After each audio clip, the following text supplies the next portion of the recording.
Welcome to Extraterrestrial Reality. The main focus of this podcast, for the most part, over the last 2.5 years, has been the ongoing cover-up of the reality that there's an extraterrestrial / non-human intelligence presence on this planet. And of course, I basically focus on the machinations that are ongoing with people trying to blow the lid off this against the people that are trying to keep the lid on it. And so that's basically been the focus for the most part. Of course, I talk about a lot of different things with regard to this whole phenomenon, but I would say probably I predominantly focus on the cover-up. But one of the things I really don't talk about with regards to the cover-up is what is going on behind the scenes scientifically. There has to be, for a long time now, different scientists that are brought in by the government to study these craft that are recovered during crash retrievals. And this has to be something that's been going on, I believe, since at least 1947, since Roswell. There's no question in my mind that something crashed at Roswell. There's no question in my mind that there have been crashes since then, and that the United States government, as probably several other governments, have within their possession recovered extraterrestrial / non-human intelligent manufactured craft. There's no question, and you have to wonder like what it would be like if you're a scientist working on these programs, especially if say you have family. You go home every day to a family, and you're not allowed to talk about these things with family. You really would not be able. You would be in a position where you can't talk about the kind of work you're doing. You got to be a special type of person to be able to hold that secret within yourself. Now, a lot of people, don't believe the Bob Lazar story. Of course, Bob Lazar's a scientist who claims that in the late 1980s he was brought in on this job for the government to basically reverse engineer flying saucers, and he actually saw 9 flying saucers, he claims, at this place called S4 in the Nevada desert, which is very close to Area 51. And he was assigned to one of them, which he called the sports model, and he was inside this thing, and he said there was no way that this thing was made on Earth, and that they were trying to figure out how it ticked.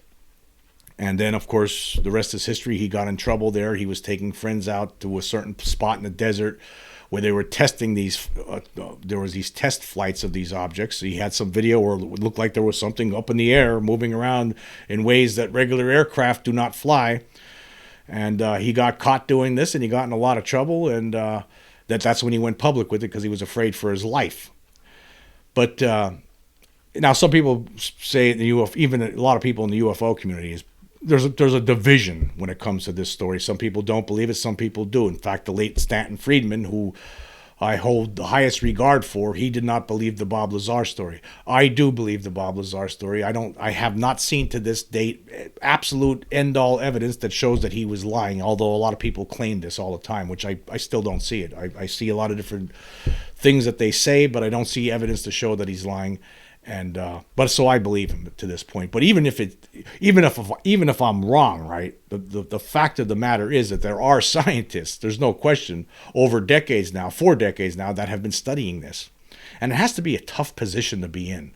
I mean, it really does. I mean, now it's been suggested that every 10 years or so, like they try to study these things, they try to figure out how these things work, and then they can't get anywhere. That's a lot of stories we hear. All of it's anecdotal. We don't know for sure, but it does make sense. It would seem to jibe.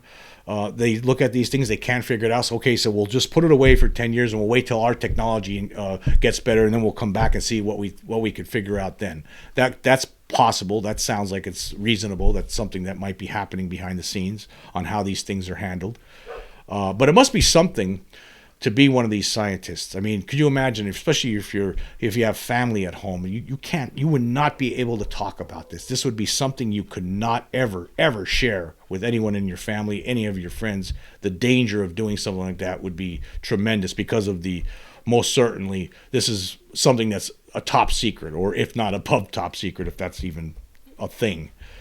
Some people do think it's a thing, but we don't really know. But it must be something. And there is things going on behind the scenes right now. And I think, a lot of people say, well, some of the stealth craft that we have right now might have been, the only reason we're able to do that is because of what we recovered from extraterrestrials, from their craft. I don't fully believe that. I think that we have some of those things are probably inspired by recovered extraterrestrial craft, but I don't think we have anything yet. I don't think they know how these things work. I mean, let's think about it. Like we don't know how advanced some of these beings are that are coming here. Say they're a million years more advanced than we are. I mean, that's insane. I don't see how we'd be able to figure anything out with how they operate. Now, but let's be conservative. Let's say they're only 10,000 years more advanced, or only 5,000 years more advanced, or even 2,000 years more advanced. That would still be a task to try to figure that out. If you were to find something that's 2,000 years more advanced than any technology we have here today, that would be incredibly difficult to figure out how that works. That object, whatever it is. So. I'm just interested in this whole idea of what's going on behind the scenes, because there has to be something going on behind the scenes. Now, we don't know. I think, of course, I always say for a while now, I've been stating that I think the biggest reason for the cover-up is because of the reverse engineering aspects. And I still stand by that. Are there other considerations? Probably. There's probably concern about what will happen to people, or how they're going to react, the world, the general public, how is it going to react? Might not be a good thing. And the other concern I would say that they have is that they've been lying so long now that it's really hard. How do you tell the world, yeah, we've been lying all these years, right? It's going to be a difficult thing. I think they could come up with reasons, but they were concerned with what these beings were up to. They could say something like that. We needed to keep it quiet because of this, this, and this, and this. I mean, there has to be reasons you could come up with. And that's what I think that they should do, instead of just playing these games with Congress and all that kind of stuff right now, and whistleblowers. But, yeah, you have to wonder, like, are we getting anywhere behind the scenes? Are the scientists who are tasked with trying to reverse engineer these things, have they gotten anywhere? Have they made any breakthroughs? What kind of breakthrough? And if they have made breakthroughs, what are those breakthroughs? I think it's difficult. I think it would be extremely difficult. Even say they're only 5,000 years more advanced than us. That would be extremely difficult for anyone on this planet, any human being, to try to figure out what they did, how these things operate. It would be very difficult. It's almost like yesterday I was working on my house and I was doing some work with the siding, and I got a ladder and I climbed up on the roof. I needed to make some repairs, and I was up there, and next thing you know, there was a wasp came flying out of this little crevice underneath the siding, and I tried to brush it away. Next thing you know, before I even got my hand near it, it actually flew right on my hand and then stung me right underneath my thumb here on the palm.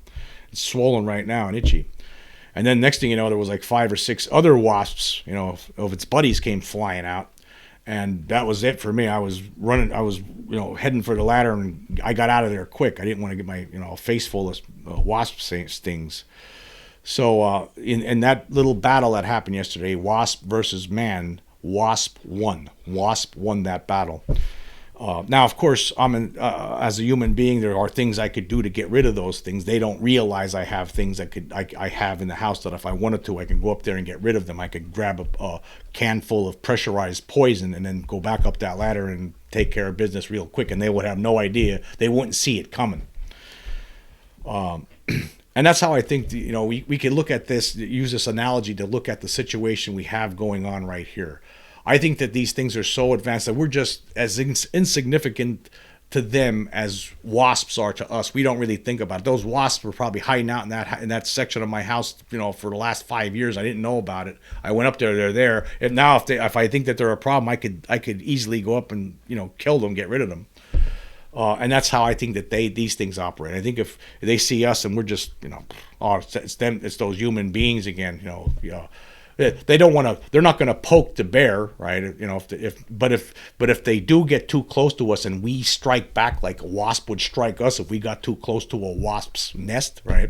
If we were to strike back, they might just use something the way we would to take care of us. And I think sometimes that has happened over the decades, where, like for instance, a fighter jet goes out to chase down a UFO that's getting too close to our military bases, and the jet fighter never returns. Of course, the public doesn't hear about these stories, but of course, people in the military who were close to it, they know about it. But anyway, yeah, that's why I look at these things like that. I just see I think that we are insignificant to these beings.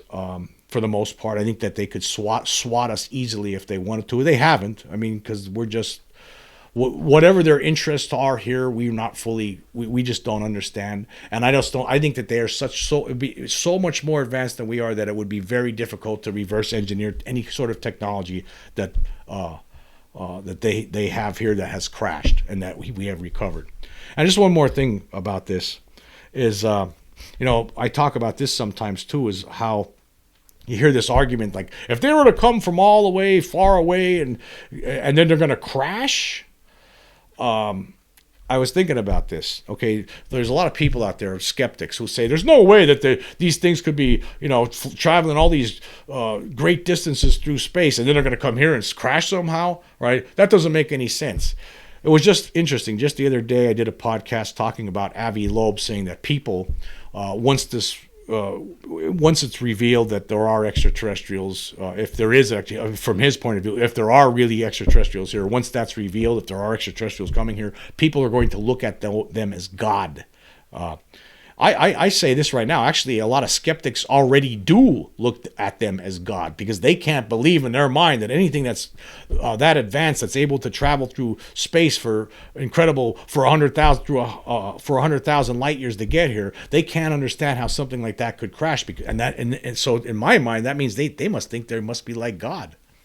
Of course, my argument to all of this is the fact that I think that these beings, I mean, technology doesn't work sometimes. I don't think, it doesn't matter how advanced it is. I just think that things fail. Machines sometimes fail. Mistakes are made no matter how intelligent you are. So that's where I think it's as simple as that. And for all we know, maybe some of these crashes are staged, for all we know. Maybe they're a way to get into maybe they're Trojan horses. Maybe that's what they are. Maybe the Roswell crash was a Trojan horse. But whatever the case, there have been crash retrievals, and whatever the reason behind them, there have been crash retrievals, despite what non-believers will tell you. It does make sense. Anyway, moving on, I want to talk about something here related to Steven Spielberg. Of course, Steven Spielberg, the famous director of great movies like Jaws, Raiders of the Lost Ark, and of course, Close Encounters of the Third Kind, which was about extraterrestrial visitation. Now, he's going to be on Netflix. There's a new series that he has produced called Encounters, about aliens. And it should be interesting. Spielberg's usually pretty good at these things. And let's see here. Deadline reported on this a few days ago. I'll leave the link so you can check it out for yourself. Alien docuseries Encounters lands at Netflix from Steven Spielberg's Amblin TV, Boardwalk Pictures, and Vice Studios. It says here, Steven Spielberg is no stranger to Close Encounters of the Third Kind. Therefore, it's fitting that his production company, Amblin Television, has teamed up with Boardwalk Pictures, which is behind Netflix's Pepsi, Where's My Jet, and Vice Studios, on a 4-part docuseries about aliens. Encounters has landed on Netflix, which will launch the 4-parter on September 27th. This should be pretty good. Spielberg, I'm hoping that this is a good show. I'm glad that someone like Spielberg is has decided to produce something like this. That this is good news. Anyway, it says here, Jan Motzkin, who created Max Generation Hustle, will direct the series, which will explore 4 extraordinary true stories of encounters with otherworldly phenomena. It says each episode tells a single story. Strange lights in the sky over small town Texas. I'm wondering if that's the Lubbock Light story from the 1950s. That might be interesting. Submersible spacecrafts haunting a coastal Welsh village. That sounds interesting. An alien encounter with school children in Zimbabwe. Now, we all know what that is. That's the Ariel school incident. It should be interesting to see what a Steven Spielberg produced little docudrama entails with something like this. And now we just did have that excellent documentary film to come out earlier this year, Ariel Phenomenon, which was really, really good. Now we'll get to see Steven Spielberg tackle that story, which, as far as I'm concerned, the Ariel Schools incident, as a lot of people, I think a lot of people in the UFO community believe this, that serves as proof. That serves as proof to this reality. I mean, that story is so incredible, you can't deny it. It's, But anyway, and then the 4th one is a non-human intelligence reportedly interfering with a nuclear power plant in Japan. Now, this sounds like it's going to be a good 4-part series. I can't wait to see it.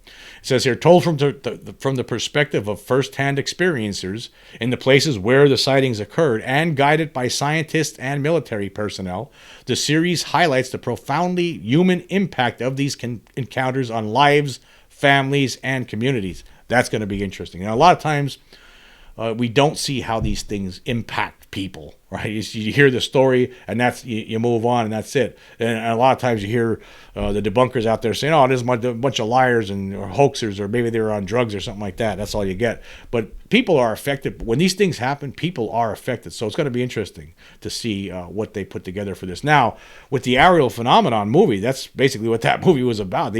Those little kids, they were all grown up a lot and interviewed for that movie, and it showed it had a derogatory effect on some of them.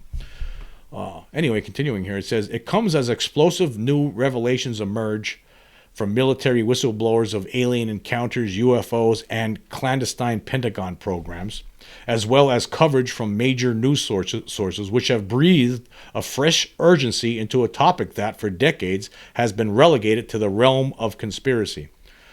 One thing I am certain of, even before I see this series, because Spielberg's behind it, I could tell you this. It has to be better than there was a Showtime documentary made by J.J. Abrams a couple years ago that I actually reviewed it. It was perhaps the worst documentary I've ever seen on UFOs. I thought maybe because it was J.J. Abrams, he directed some good movies. I thought it was going to be a good show, but it turned out to be absolute trash. Absolute trash. He had people on there they had some woman on there talking about Roswell. She didn't even really understand what really happened there. It was just terrible as an expert yet. I mean, so it was a terrible documentary. So hopefully I think that this one will be a lot better. Okay, moving on. Now, your psychic Uri Geller, some people might have heard of him. Some of you guys might have heard of him. He predicts when aliens will land in the biggest revelation in history. Oh boy, here we go. Spoonbender Uri Geller. This is in the Mirror. I'll leave the link so you can check it out for yourself if you even want to waste your time on it. But I want to go through this and I have some things to say about stuff like this. It says here, Spoonbender Uri Geller has predicted when aliens land on Earth and make themselves known in the biggest revelation in history. This comes after a government whistleblower revealed to the United States Congress's House Oversight Committee that non-human remains had been at UFO crash sites, had been at UFO crash sites. With interest in UFOs and extraterrestrials never being higher, Mr. Geller has spoken out about his own apparent expertise on the matter, which stretches back over 50 years. He predicts in the coming decades, aliens will publicly reveal themselves by landing somewhere for the whole world to see. I guess Day the Earth Stood Still style, right out of a movie. Maybe we'll roll out the red carpet for them too, and then all of our political leaders will sit down and have a dinner with them. According, I'm being facetious. Anyway, speaking exclusively to the Mirror, Mr. Geller said, I think that in the coming 10 to 20 years, there will be a landing. It won't be an invasion. Wherever they come from, I think maybe 2 or 3 species out there. If they wanted to destroy us, they could. He continued, there will be a Steven Spielberg type landing. I hope they land somewhere like the White House lawn or the Eiffel Tower. It will be the biggest revelation in history, religiously, archaeologically, everything. It will be like finding the Ark of the Covenant. Okay, before you go on with the story, I just want to let you know who this guy is. Okay, according to Wikipedia, this guy, he's a magician, television personality, and a self-proclaimed psychic. Okay, he's made some predictions before. They didn't come true. Let's see here, paranormal claims. Yeah, he's actually in 1997, for instance, Geller was involved with 2nd Division Football Club Exeter City by placing energy-infused crystals behind the goals of Exeter's ground to help the club win a crucial end-of-season game. Exeter lost the game 5-1. In 1992, Geller was asked to investigate the kidnapping of Hungarian model Helga Farkas. He predicted she would be found in good health, but she was never found and is widely believed to have been murdered.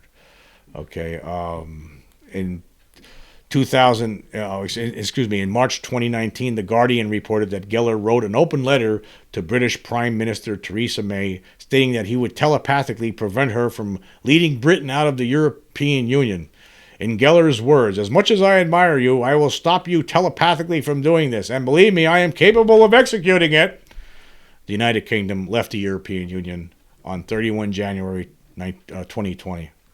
All right, so that's who this guy is. He makes predictions. He makes statements that are completely absurd, and it's nonsense. This guy's nonsense. I mean, now, do I believe that some people have psychic powers? Yes, I believe that there are people out there who have psychic powers. I've seen some evidence to this. In fact, I remember there was a great In Search Of episode back from the I believe it was in the early 80s, about air disaster predictions. And there was some really interesting stuff in that episode. There was some guy that dreamed about this plane crashing for at least 2 weeks, I think it was. The same dream every night. It actually was so bad, he actually contacted an official from the Federal Aviation Administration, and this guy from the FAA actually tried to help this, was trying to work with this guy who was having these dreams, to find out if he can get more information, like what's the plane, is there numbers on the wing, and that you could get from they have the dream next time, and he never could get that information. And then finally this plane crashed, and it was a remarkable prediction. Now this guy never had these abilities before. Apparently, it was for some reason this information was coming to him in dreams, and then finally, on the final day, he did not have the dream, and that's when the incident happened. When it was one of the worst air disasters in history at the time. I think it was the worst air disaster history in the time it happened in Chicago. So I do believe that there could be something there. We could have some abilities that maybe if we're just not there yet. I don't think maybe it's something that has to do with our evolution. Maybe as more time goes on, maybe we could harness some abilities. But this here is nonsense. This kind of stuff here, there are going to be some people in the UFO community that will latch on to this and say it's going to be Uri Geller said. Anybody could do what he does, right? Anybody could do. I could sit here saying, in 2027, on August 17th, there will be no question in my mind. There will be proof will present itself. The aliens will land, and we will all know the truth on that date. So stand by and keep watching my channel. Don't forget to smash the like button and subscribe. Spend me a bunch of money while you're at it, too. And then, when we get closer to the date, then maybe I'll just decide, hey, I'm going to push that date back a couple years. We're going to buy some more time.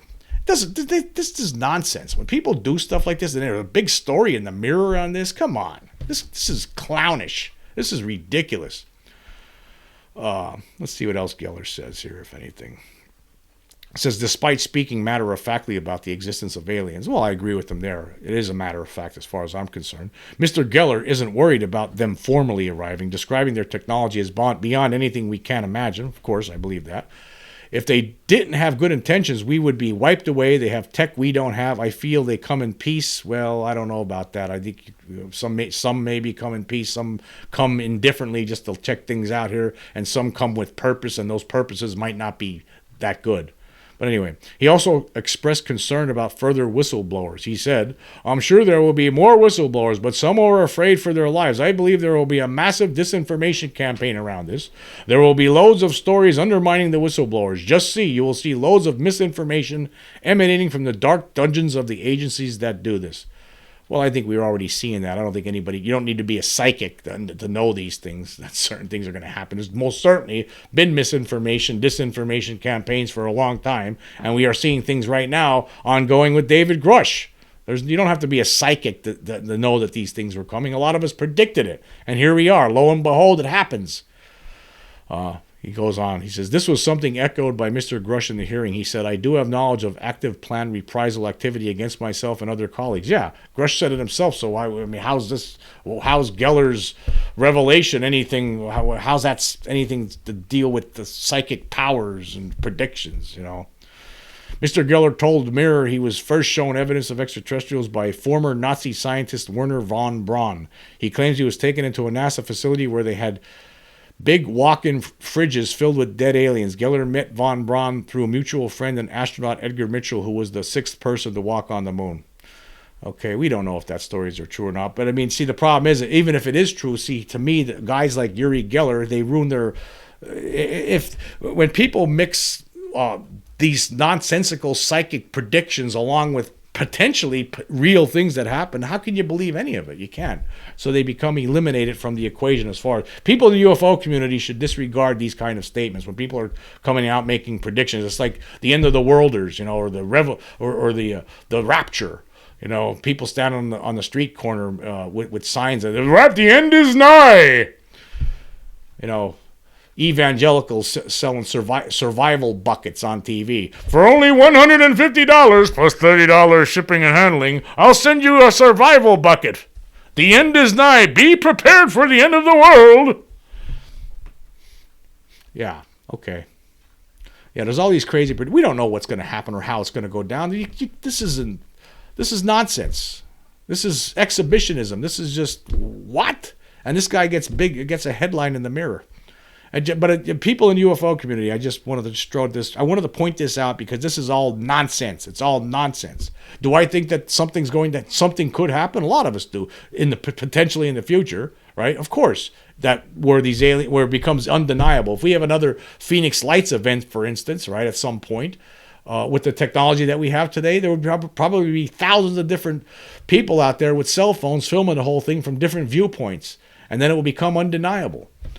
I think that is very possible. It could happen today. It could happen tomorrow. It could happen tonight. I mean, whenever. But you really can't predict when it's going to happen. We don't know. It's just impossible to tell. Maybe some whistleblowers from the inside right now are sneaking out a dead alien body and a piece of a craft somehow. Maybe that will happen. And that will spell the end of this whole cover-up. Maybe the secret control group will say, you know what, we're sick of this. We need to just come out with the truth. Maybe that will happen. There's all kinds of possibilities that it could happen.